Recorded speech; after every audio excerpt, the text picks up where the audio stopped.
This is the exact setup that I use to capture my award-winning underwater photos and videos. And today I'm going to show you exactly what's in it and how I set it up.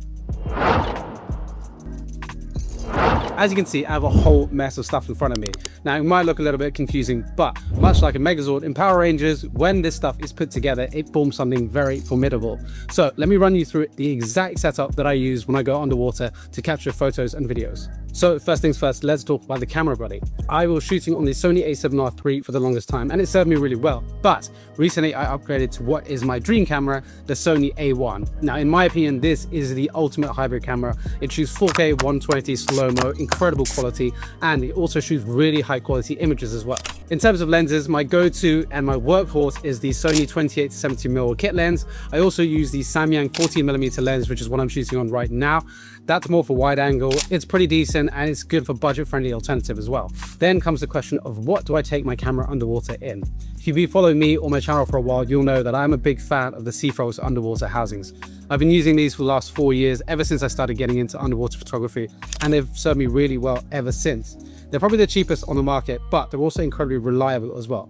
So this is why I take my camera underwater in. A lot of the time I'm using this 8-inch dome port as well. Now, one small detail that makes a huge amount of difference to your underwater photography experience is adding silica gel packets into the housing before you go in. What these do is absorb any excess moisture inside the housing. And this is especially important as your camera starts to warm up. It's going to prevent condensation on the inside of the housing and on the inside of the dome. So setting this up is pretty simple with the SeaFrogs. You just undo the latches like this, pull that off, and then got the whole back line off, and you can simply insert the camera into it. Once you got the camera in there, I put the silica gel packets in, one on the top, one underneath, and then close it back up again.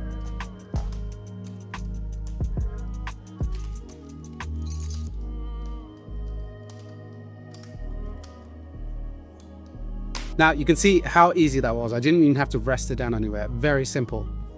As it is like this, you're pretty much good to go underwater. It's all safe, it's all sealed, but this is quite a buoyant housing. If you see my reviews about it, you'll know that, especially when you put the dome on, because it's all plastic, it's very buoyant.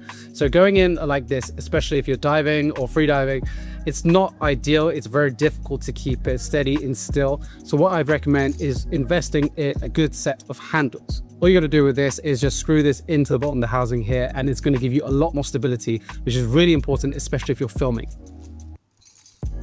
So once you've screwed it in, you're pretty much good to go. This is a really good, easy setup for both snorkeling, free diving, and also scuba diving as well. Now, when I take it scuba diving, I actually add a few more components to this just to take it to the next level. So the first thing that I add is a GoPro on the top of the camera here.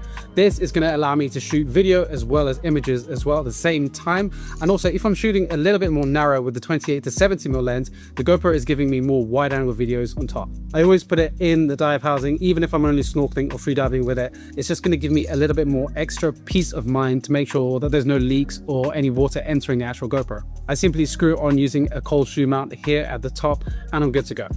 The next addition to the setup is dive lights. Now, I use continuous video lights. Some people use strobes, but for the moment I'm just using continuous video lights. I use them for both videos and photos as well, and these come in really handy, especially when you're diving a little bit deeper. There's not a lot of light. They also help bring back a lot of natural colors into your photos and videos. Attaching these to your setup is pretty simple. They come with these ball mounts ready made. So I just bought a few of these metallic rungs, which also have the ball mounts, and then you find a few of these clamps and you just attach these to the actual setup here. Now, when it comes to setting this up, it's a little bit of trial and error in terms of how many of these arm pieces do you need. So for this exact setup, I found that having one arm on one side and two on the other side is actually perfect. This makes it completely neutrally buoyant, which is really important. It means that I'm not worrying about it taking me up into the water column or dragging me down either. And I can even leave it floating in the water for a while, which is really good as well. It also gives me a lot of flexibility in terms of how I can light up my scene, which is exactly what I want. So this is pretty much the exact setup that I would take whilst diving. If I would go free diving or snorkeling, depending on what I was going to go shoot, what I would do is take off the dive lights, but I'd leave this arm on there, and I'd attach my Insta360 to it as well. I'd attach this in its dive housing, and what that pretty much does is give me some BTS action going on as well. So I can film myself while I'm filming anything else as well. This is really good for capturing BTS content, aka behind the scenes, behind the scenes content that I can post on social media and stuff like that. And at the same time, I'm still getting professional quality stuff with the GoPro and with the main camera as well. So this is the exact setup that I'm using at the moment to capture underwater photos and videos. And these are some examples of the kind of content that I've captured using this exact setup. Hopefully this video has given you some ideas and inspiration for how you can set up your current underwater rig or potential one that you're thinking of upgrading to in the future. Let me know in the comments below if you have any questions or how you would set this up differently. Thank you for watching, and I'll catch you all in the next Patreon video.